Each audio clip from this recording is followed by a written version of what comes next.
कैसे हो झोलामल चाचा? जरा 6 किलो चीनी बांध दो। अरे हाँ हाँ बेटवा, अभी देता हूँ बेटवा। अरे भाई, ये 6 किलो चीनी का क्या हिसाब है? लोग 5 किलो चीनी लेते हैं, तुम 6 ले रहे हो। लगता है बबुआ कि गांव में नए हो। अरे झोलामल की दुकान पर सामान सोच समझ कर ही लेना होता है। अभी अगर मैं 5 किलो चीनी बोलूंगा तो वजन के कांटे में चुंबक लगाकर वो वैसे भी 1 किलो कम ही कर देंगे, तो इसलिए 1 किलो ज्यादा बताकर ले रहा हूँ। क्या? अरे तो जब ये घपला करता है तो यहाँ से सामान क्यों ले रहे हो?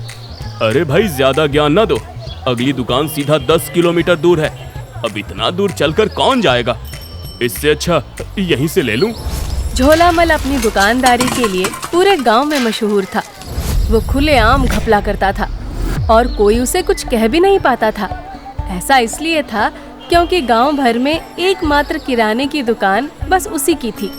लोग समय बचाने के लिए उसके पास ही आते थे और इसी का वो जी भर के फायदा उठाता था।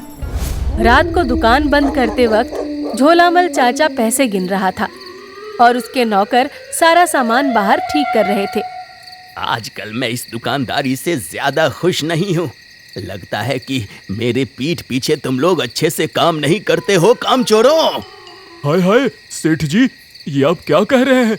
अरे इतना मन लगाकर प्यार तो हम रिंकी से नहीं किए जितना आपकी दुकान से करते हैं। घोंचूराम की डायलॉग बाजी सुनकर भोंदूराम ने भी नाटक शुरू किया। अरे सेठ जी, मैं तो तीनों टाइम का खाना भी एक ही टांग पर खड़ा रहकर खाता हूँ कि कहीं खाना खाने जाऊं तो कोई ग्राहक लौट कर ना चला जाए। हाँ हाँ, वो तो अच्छे से दिखाई दे रहा है कलमुहे कि तू कितने दिन से भूखा है। चलो अब दुकान बंद करो और घर जाओ। मैं ही कोई अच्छा उपाय निकालूंगा धंधा बढ़ाने का। हर बार मुझे ही तुम नालायकों को सिखाना पड़ता है। अगले सवेरे झोलामल अपनी दुकान जाने के पहले जलेबी खाने के लिए बाजार की सबसे प्रसिद्ध छेनाराम के ठेले के पास जाता है। ये लो भैया, गरम गरम जलेबी, आज तो बहुत करारी बनी है, मुंह में डालते ही घुल जाएगी। वाह वाह, क्या चाशनी का स्वाद है तेरे जलेबी में। ऐसा स्वाद किसी और के पास नहीं मिलता है। दिल खुश कर दिया छेनाराम। जय हो चाचा, जय हो। अरे भैया, पास के गांव के बारे में सुना? बड़ा ही कमाल का गांव है। वहाँ कोई दुकान नहीं है और ना ही कोई दुकानदार। अरे वहाँ के लोग इतने आत्मनिर्भर हैं कि खाने पीने की चीजों पर 1 रुपया भी खर्च नहीं करते। क्या बात कर रहे हो? हाँ, वो लोग अपने खेतों में खुद अन्न उगाते हैं, गाय भैंस का दूध निकालकर घी मक्खन बनाते हैं, दाल सब्जी फल सब कुछ तो खुद ही उपजा लेते हैं। बाहर से कुछ खरीदना ही नहीं पड़ता, इसलिए वहाँ कोई दुकान चलती ही नहीं। क्या बात है भैया, ये भी अच्छा है। ऐसे में तो बचत ही बचत होती होगी। क्या खाक कमल है, मैं तो ऐसी जगह कभी रहना पसंद ही ना करूं।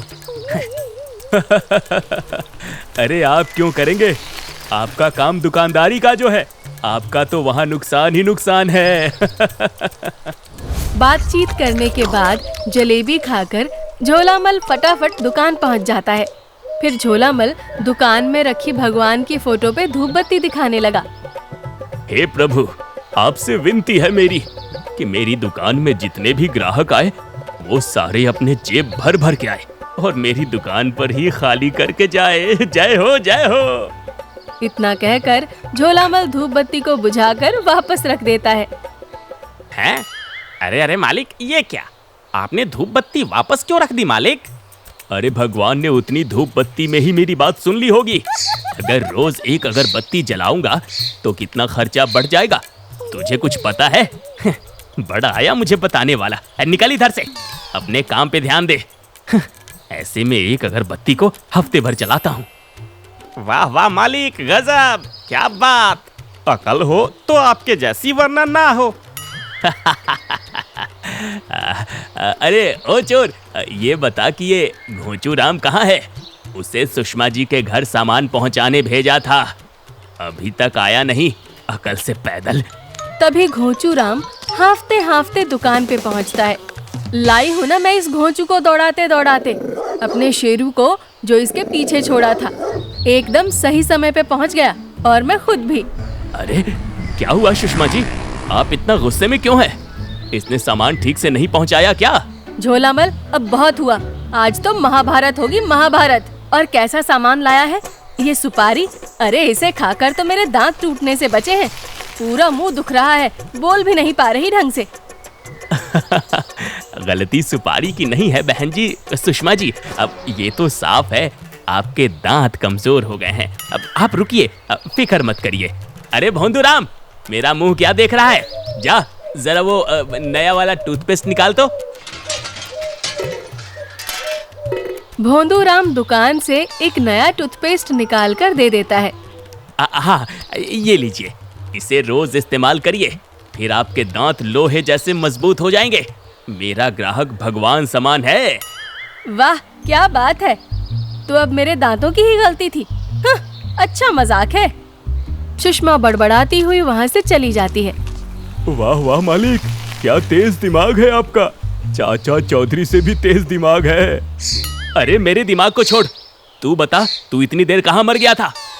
अरे मालिक, आज तो मैंने आपका कहना माना और लंबा रास्ता लिया, तब जाके सुषमा जी के घर सामान देने गया। क्या? अरे मैंने कब सिखाया तुझे ये सब? अरे मालिक, आपने ही तो कहा था ना कि दूर सोचने से बहुत तजुर्बा होता है और अच्छे से काम कर पाऊंगा, इसलिए मैं दूर चला गया और बहुत दूर और खूब घूमा।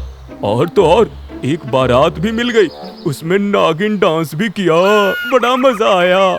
अबे तू चुल्लू भर पानी में डूबकर मर क्यों नहीं जाता? झोलामल दुकानदार ये सुनकर अपना सर पकड़ लेता है। फिर दिन भर के कामकाज नियम से निपटाने के बाद तीनों अपने अपने घर जाकर सो जाते हैं। अगली सुबह गांव भर में हल्ला मच जाता है कि पड़ोस के गांव में बाढ़ आ गई है। अरे चाचा एक ब्रश तो देना और थोड़ा मजबूत देना, पिछली बार वाला 2 हफ्तों में ही टूट गया। हाँ भैया, अभी लो। अरे भाई, तुमने सुना क्या? बगल के गांव में कैसे बाढ़ आ गई है। अरे वही लोग जो सारा खाना पीना खुद से आत्मनिर्भर वाले, वहां से सटकर जो बांध था वो अचानक से टूट गया और गांव में त्राही त्राही मची हुई है। अरे राम राम, बेचारे कितना परेशान होंगे वहां के लोग। बेचारे, वहां तो वैसे भी कोई दुकान नहीं थी। झोलामल दुकानदार सारी बात बहुत ध्यान से सुन रहा था। अरे ये लो भैया, तुम्हारा ब्रश। धन्यवाद चाचा। उन दोनों आदमियों के आते ही झोलामल चाचा जोर जोर से हंसने लगता है। जय हो प्रभु, तेरे माया जय हो। इनको क्या हो गया रे घोंचू? क्या मालूम, मिर्गी का दौरा पड़ा होगा शायद। चप्पल उल्टी करके सुंघाए क्या? हट नालायक कहीं के। अरे मुझे कोई दौरा नहीं पड़ा है, मैं एकदम ठीक हूँ। ओह, तो फिर आप ऐसे रावण की तरह क्यों हंस रहे थे मालिक? मैं तो ये सोच के हंस रहा था कि उस गांव में कितनी तबाही मच गई है। बड़े आए थे अपना खाना पीना खुद मेहनत करके बनाने वाले। अरे 2-4 पैसे कमाने का मौका तो दुकानदारों को भी मिलना चाहिए ना। हाँ, और अब वहाँ सामान की सख्त जरूरत होगी, तो ये पैसे कमाने का सुनहरा मौका है। पैसा ही पैसा होगा। अरे वाह वाह, आप तो बहुत समझदार है मालिक। ये ख्याल तो हमारे दिमाग में आया ही नहीं। अरे दिमाग होगा तो आएगा ना अकल के दुश्मन। खैर चलो जल्दी जल्दी तैयारी करो, हमें उस गांव में अपनी दुकान लगानी है। और ध्यान रहे, हर एक चीज का दाम 4 गुना ज्यादा चाहिए। अगले ही दिन झोलामल चाचा की दुकान के नाम से बोर्ड लगाकर दुकान चालू हो गई। बाढ़ का पानी अब खाली हो चुका था, लेकिन लोग बहुत परेशान थे क्योंकि उनकी फसल खराब हो चुकी थी। एक एक करके लोग सामान लेने दुकान में जाते हैं। भैया 2 पैकेट बिस्किट दे दो। ये लो दीदी, अब इसके 80 रुपए हुए। क्या 80 रुपए? अरे बाप रे, तुम तो लूट मचाए हो भैया। लेना हो तो लो, वरना और भी लोग खड़े हैं लाइन में, उन्हें आगे आने दो। औरत दुखी होकर बिस्किट के 2 पैकेट 4 गुना दाम पर खरीद लेती है और झोलामल चाचा हर एक चीज को इसी तरह से बेच रहा था। लोग उससे परेशान तो बहुत थे, लेकिन उनके पास और कोई भी रास्ता नहीं था। ये लालची दुकानदार हमें कैसे लूट रहा है? इसकी तो नर्क में सीट रिजर्व होगी। अरे और क्या, कैसा दुष्ट आदमी है। बस जब तक गांव में सब कुछ पहले जैसा नहीं हो जाता, तब तक इसे झेलना ही पड़ेगा। हाँ, लेकिन तब तक वो हमें लूट लूट कर कई महीनों का मुनाफा एक साथ कमा लेगा और हमें कंगाल बना देगा। सभी गांव वाले झोलामल के लालच से तंग आ चुके थे, लेकिन वो हालात के आगे मजबूर थे। मगर एक दिन गांव में मसीहा बनकर एक बहादुर पुलिस वाला आया। गांव वालों, मुझे शहर से बाढ़ के बाद गांव का जायजा लेने के लिए भेजा गया है। आप लोगों तक कई सरकारी सुविधाएं भी भेजी गई हैं, जिसमें आपको जरूरत का सामान भी दिया जाएगा। साथ ही साथ जिसके जिसके घर टूट गए हैं उन्हें सरकारी शेल्टर में जगह भी मिलेगी। अरे साहब, आप तो भगवान की तरह आए हैं। हम सब बहुत परेशान थे। नहीं नहीं, ये तो मेरी ड्यूटी है। मैं बस अपना ड्यूटी निभा रहा हूँ। साहब, आपके आने से हमें बहुत राहत मिली है, वरना गांव में कुछ लोग ऐसे भी हैं जो इस बुरे वक्त में हमारा फायदा उठा रहे थे। क्या? मगर ऐसा कौन है? अरे ओ लालची झोलामल, उसने मौका पाकर अपनी दुकान यहाँ लगा ली और 4-4 गुना ज्यादा दाम पर हमें सामान बेचने लगा। सरकारी मदद तो अब आई है, लेकिन पहले तो हमें उसी से सामान लेना पड़ा ना। ओह, तो ऐसी बात है। चलो जरा मुझे भी तो दिखाओ, कौन है ये लालची दुकानदार? पुलिस वाला गांव के कुछ लोगों के साथ झोलामल चाचा की दुकान पर जा पहुंचता है। गांव वाले कुछ ही दूरी पर जाकर छुप जाते हैं। हाँ भाई, कौन है यहाँ का मालिक? जरा एक नमकीन का पैकेट तो देना। हाँ भाई, ये लो तुम्हारा नमकीन का पैकेट। हाँ, लाओ, इसके 40 रुपए हुए। अच्छा, लेकिन पैकेट पर तो बस 10 रुपए ही लिखे हैं। हाँ तो लिखा चाहे जो हो, दाम एक ही है, 40 रुपए। लेना है तो लो, वरना तुरंत पतली गली पकड़ो। पता नहीं कहाँ कहाँ से आ जाते हैं। अरे मूर्ख, चुप कर। क्या हुआ मालिक? अब क्या हुआ? इस बार तो मैंने कोई गलती नहीं की ना। अरे आप ही ने तो कहा था सबसे यही बात बोलनी है। मैंने तो ये लाइन कागज में लिखकर याद की है। अब आप चुप रहने को कह रहे हैं। अरे हट किनारे, ये तो देख ले कि सामने कौन है। जी जी, मैं हूँ झोलामल, दुकान का मालिक मैं ही हूँ। बढ़िया बढ़िया, बहुत बढ़िया दुकान है तुम्हारी। लेकिन जो बात बढ़िया नहीं है वो ये है कि तुम्हारे ऊपर आरोप है कि बाढ़ में तुमने पीड़ितों से 4 गुना दाम वसूला है। ऐसे बुरे समय में गरीबों से पैसा कमाने में तुम्हें शर्म नहीं आई क्या? अरे नहीं साहब, मैंने नहीं, मैं ऐसा बुरा आदमी नहीं हूँ। ये तो हाँ, ये सब मेरे नौकरों की करतूत है। मैंने तो हमेशा ईमानदारी से ही काम किया है। जरूर मेरे पीठ पीछे इन्होंने ही कुछ घपला किया है जो कि मेरी जानकारी में भी नहीं है। हाँ। झोलामल चाचा का रंग बदलते देख घोंचूराम और भोंदूराम हैरान हो गए। अरे सेठ जी, ये आप क्या बोल रहे हैं? मैं तो हर दाम वही लगाता हूँ जो आप कहते हैं। ओहो, तो दाम तुम ही लगाते हो? मतलब के दाम 4 गुना करने के पीछे तुम्हारा हाथ है। चलो थाने, तुम्हें तो मैं 4 गुना ज्यादा डंडे मारूंगा। अरे नहीं दरोगा साहब, मैं तो बस तोलने का काम करता हूँ, दाम वाम मैं नहीं लगाता हूँ भैया। हाँ हाँ, सही कह रहा है। दाम तो सेठ जी बताते हैं, हम तो बस तराजू में चुंबक लगाते हैं, और कुछ भी नहीं, माँ कसम। हाँ। अरे मूर्ख, चुंबक की बात क्यों बता दी? सत्यानाश हो इन कलमुहों का। अब क्या फायदा झोलामल, ये तो कर्मों का फल है। तुमने गांव वालों को बेवकूफ बनाया और भगवान ने तुम्हें इन 2 बेवकूफों को भेजकर, जिन्होंने बिना कुछ पूछे ही तुम्हारी सारी की सारी पोल पट्टी खोल दी।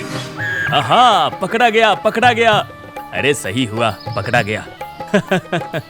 चलो बढ़िया है, पकड़ा तो गया। अरे नहीं मालिक, मुझे माफ कर दो।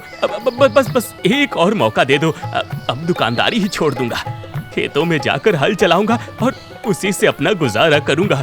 मेरे छोटे छोटे बच्चे हैं। क्या कुछ भी बोलते हो सेठ जी? आपकी तो अभी तक शादी भी नहीं हुई। हाँ? अरे चुप हो जा नालायक, अब क्या सीधा जेल पहुंचाकर ही सांस लेगा? बस अब तो साफ है, तुम कभी सच बोल ही नहीं सकते हो झोलामल चाचा। तुम बहुत स्वार्थी और लालची दुकानदार हो और तुम्हारी सही जगह जेल में ही है। अब चलो, बहुत हुई दुकानदारी। नहीं साहब, अब ये दोनों नौकर नालायक हैं। अब इन्होंने ही सब किया है, अब इन्हें ही ज्यादा लालच था। अरे मैं तो गरीब आदमी हूँ। हैं? गरीब? अरे मालिक, कल ही तो आपने कहा था कि इतना पैसा गिन गिन कर थक गया हूँ कि उंगलियों में छाले पड़ गए हैं। अब लगता है एटीएम की तरह पैसे गिनने वाली मशीन मंगानी पड़ेगी। हाँ? सही कहा, मैंने भी सुना था। इस बात पर सभी गांव वाले एक बार फिर से ठहाका लगाकर हंसने लगे। हे भगवान, अरे तुम दोनों मेरा सर्वनाश करने आए हो क्या? अरे दरोगा साहब, अब आप मुझे ले ही चलो अब, वरना ये दोनों तो मुझे उस जुर्म की सजा दिलवा देंगे जो मैंने शायद किया भी ना हो। अब ले चलो मुझे, जल्दी ले चलो। चलो और तुम दोनों भी साथ चलो। इनके गलत काम में भी तुम बराबर के साथी हो, तो अब तीनों मिलकर जेल में अपनी दुकान लगाना। तावड़े, गिरफ्तार कर लो सबको। ए चल बैठ जीप में। क्या? हे भगवान, इसका मतलब ये दोनों मूर्ख जेल तक भी मेरा पीछा नहीं छोड़ने वाले। पुलिस वाले तीनों को गाड़ी में भरकर ले जाते हैं